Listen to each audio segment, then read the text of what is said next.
Hello and welcome back to Dementia Difficulties. The first video was centered more on client care and interventions, but today's presentation will focus on coping mechanisms for stress.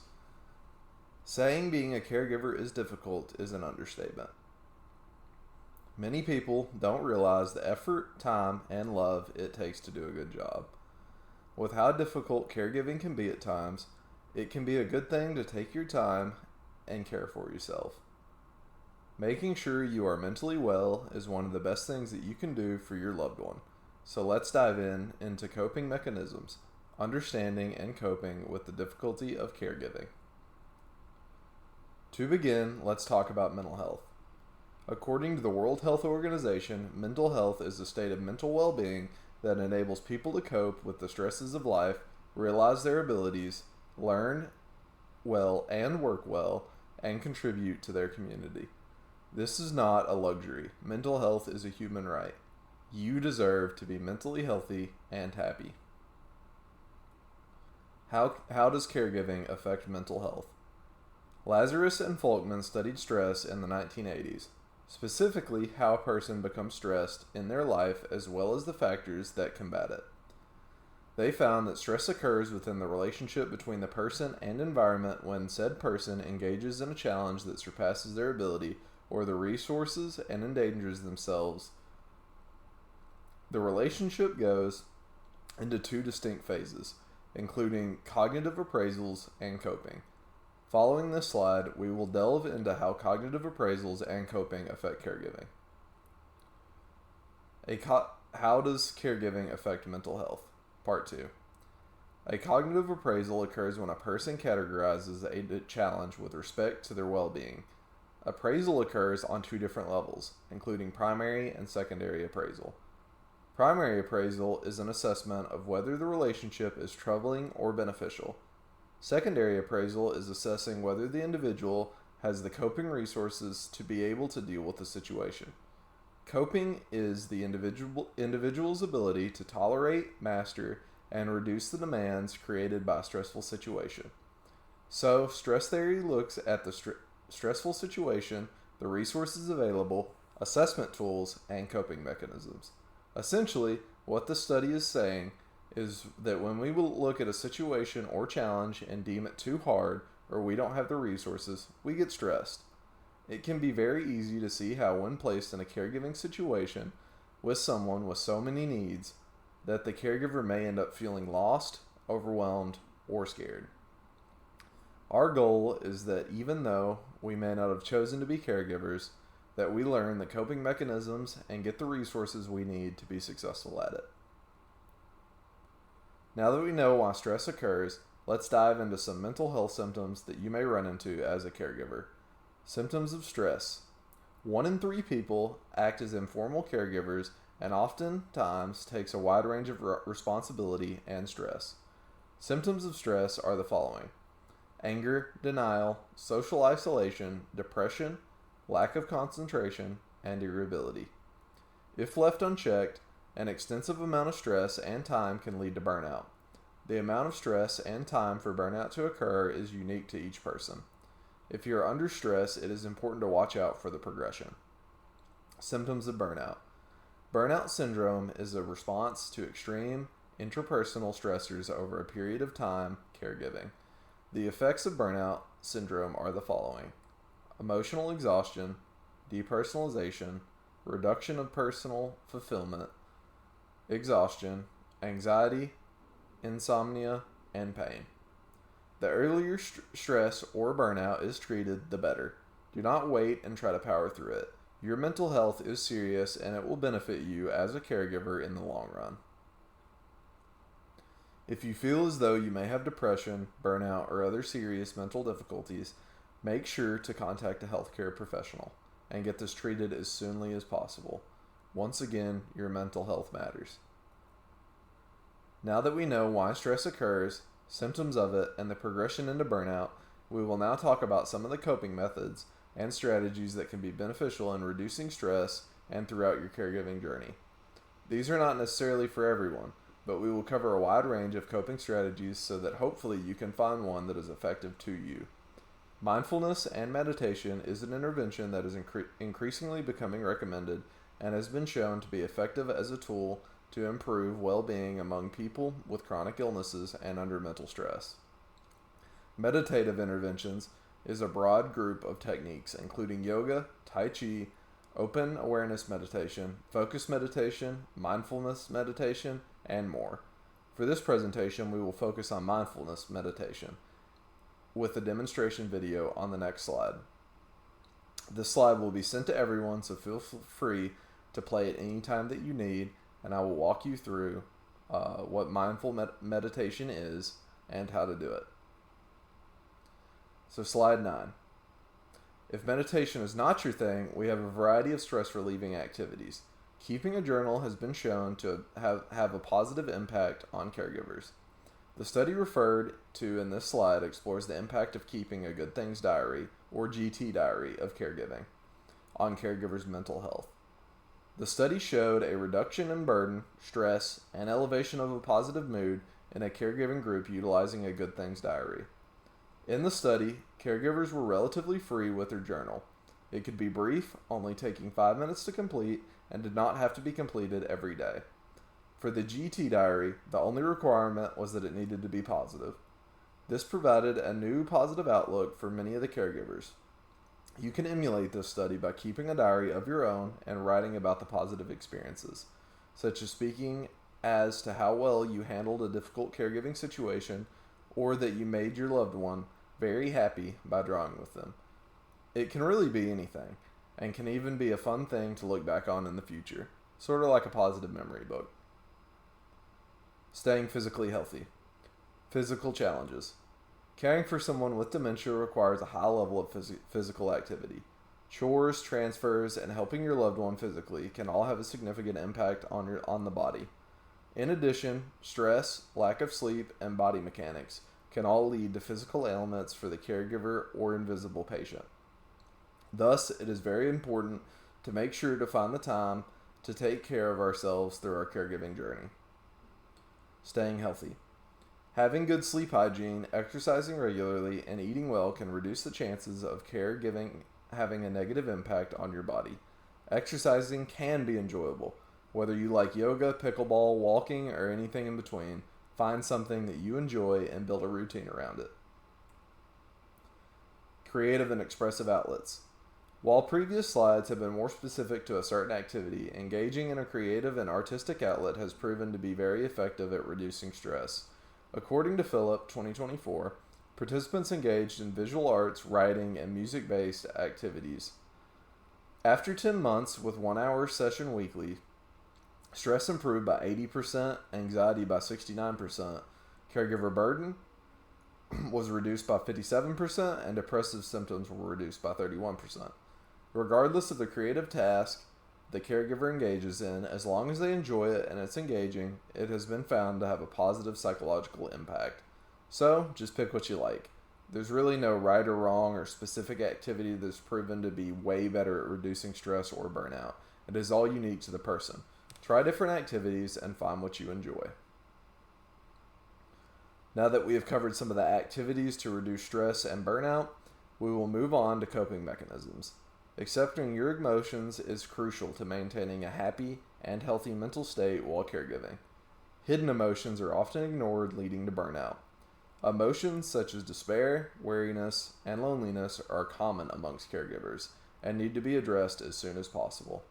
Acceptance is crucial. Caregivers can learn to have a positive outlook, changing their point of view and attitude towards the disease of their loved one and caregiving. Receiving support and doing educational programs can help understand and better accept dementia. Mantras can be extremely effective as well. A mantra is a personal saying that you can repeat if you are feeling stressed. I breathe in patience and I breathe out frustration is a mantra, and you are free to make up your own. Avoid negative thoughts. Now we will go over some tips for dealing with the negative thoughts and maintaining positive outlook. Name and tame. If you have a negative thought, state, that's just a thought, not a fact. Don't self-criticize. If you have a moment of weakness, simply state, I had a hard moment. I am human. Positive affirmations can be things such as I'm doing my best, or I'm enough, or I'm a good caregiver. Make sure to take breaks often. Keep a win journal. I made my mom laugh, or we sang our favorite songs today. Similar to the GT diary, this can be very beneficial at avoiding negative thought. Negative thoughts will happen. What is important is how you react and deal with those thoughts. Communicate with family. It takes a village is a proverb that states caring for someone requires a collective effort. This is very true for caregivers of someone with dementia. Reach out to family members if you need help. Often they do not realize the extent of care and will try to alleviate the workload in some way. Having a family to vent to, share grief, and safely discuss concerns can be greatly beneficial to your mental health as well. It is important to note that not everyone is built to be a caregiver. It is simply difficult. However, many family members can help and have strengths. While a family member may not be able to take your loved one to the shower, they may be great at popping in and cheering up or sitting with your loved one with dementia. So make sure to play to everyone's strengths and give everyone a job that they can handle. Apps and tools. The following is a list of apps and tools that can help ease the burden and streamline caregiving. Calendar apps such as Google Calendar, Apple Calendar, or traditional calendars can be great at keeping up with appointments and reminders for your loved one. Medication trackers. MedSafe provides simple medication reminders and gives drug warnings. Care Clinic is an example of one that provides easy symptom tracking and medications. Care coordination platforms. TidoCare is ideal for relaying vitals to healthcare providers. Communication tools. Marco Polo is great for updating family members with video messages, especially if you live far away. There are many apps and tools out there, and this is just a small portion of what is available. Make sure to Google or ask your healthcare provider for more recommendations if any of these tools sound or look helpful to you. Join a support group. Joining a support group provides numerous benefits. Caregivers can gain emotional, social, and practical benefits. Emotionally, the support group provides a shared space to openly discuss grief, frustration, guilt, and fears. The environment is safe, filled with understanding and relatable people. Support groups provide a sense of community and social connection with people who have caregiving in common. It can help alleviate the fears people often have about judgments regarding their loved ones. A support group can be an excellent place to share advice. Many healthcare individuals are not aware of the daily challenges involved with caregiving. A support group always allows everyone to share their expertise gathered through their experiences with difficult activities such as showering, eating, and toileting that are often found across a spectrum of dementia. Utilize respite care. Respite care is a temporary care service for people who are dependent regarding care. This service allows the caregiver to take a break, attend to other responsibilities, and practice self-care. Respite care has many benefits. Caregiving is more than a full-time job. It can be difficult, physically demanding, and mentally exhausting. Respite care can provide a break. Respite care can provide an increase in resilience, reduction in stress, and lighten the burden of caregiving.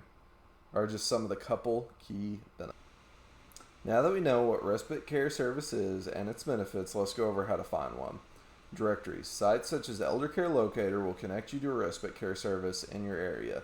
To the bottom right hand of the slide, a QR code links you directly to the Elder Care Locator website, which can help you find a local respite care center. Ask healthcare providers. Primary care doctors, geriatricians, and social workers can usually refer you to a local respite care service.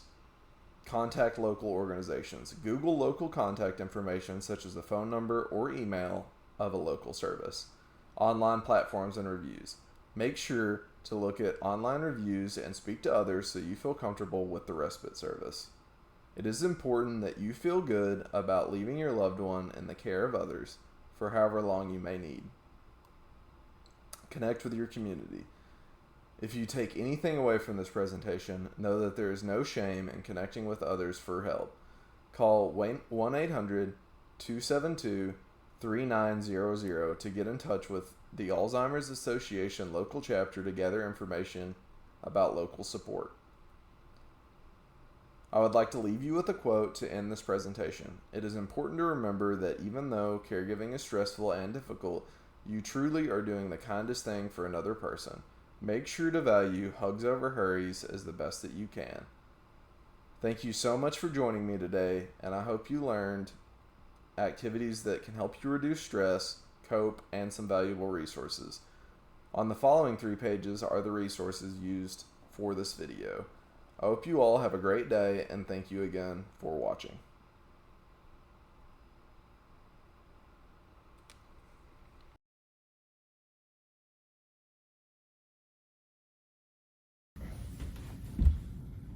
Hello, my name is Luke Allen, and in this episode of Dementia Difficulties, we are talking about coping mechanisms. One of the things that we included in the PowerPoint slide was guided meditation. So right now we are going to practice meditation.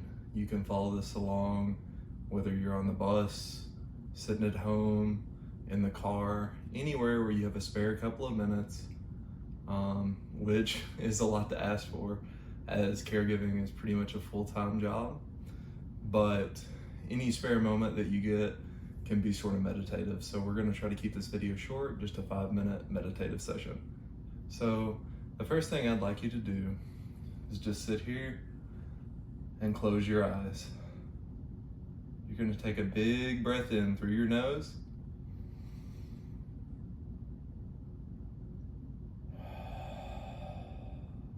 And out through your mouth. Do this one more time. Big breath in through the nose.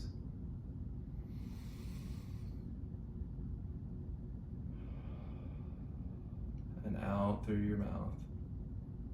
Let the breath be your guide. Sit here, breathing in and out. Notice any tension that you have in your body, whether it be in your hands, or your arms, or your legs. Try to relax as much as possible. Just sink into the ground. And in, and out. And in, and out. When you breathe and you're letting your breath be your guide, make sure to try to blow up air all throughout your body, not just in your chest. Feel it go into your stomach, in your back, to the sides, and let it surround your whole body. Breathe in.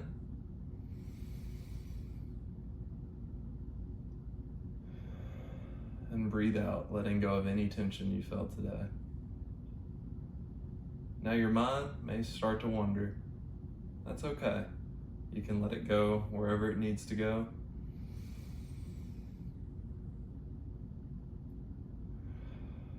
If it gets on any negative thoughts, bring yourself back to center with your breath being your anchor. And in. And out. Now I want you to think of a moment you had today that made you smile, made somebody else happy, or that just brightened your day. Breathe in. And out.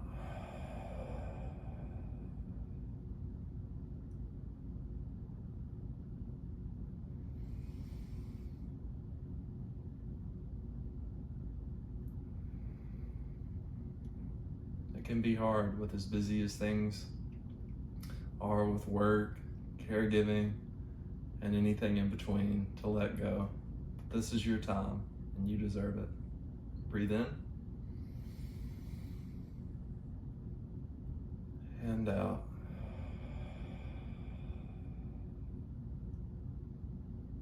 Making sure to keep your whole body relaxed.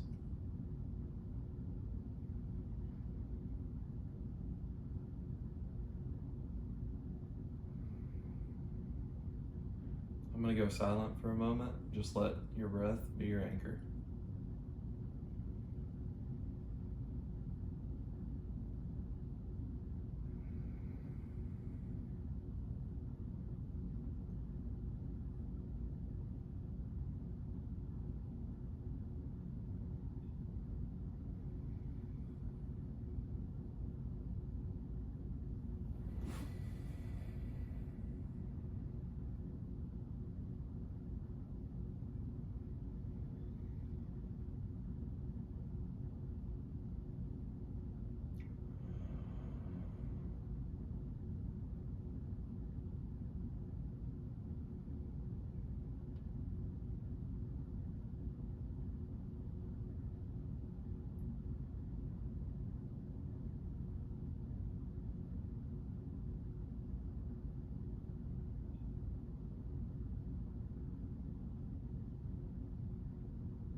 Now slowly come back, making sure that your body stays loose, that you don't feel any tension.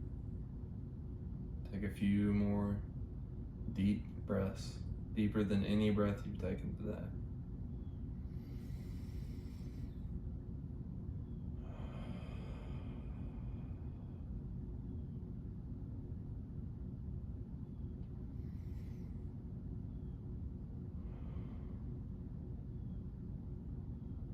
Feel free, if you want to slowly open your eyes. Take one last breath.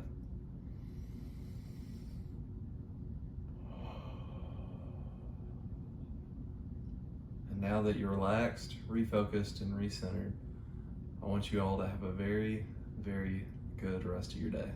Thank you very much.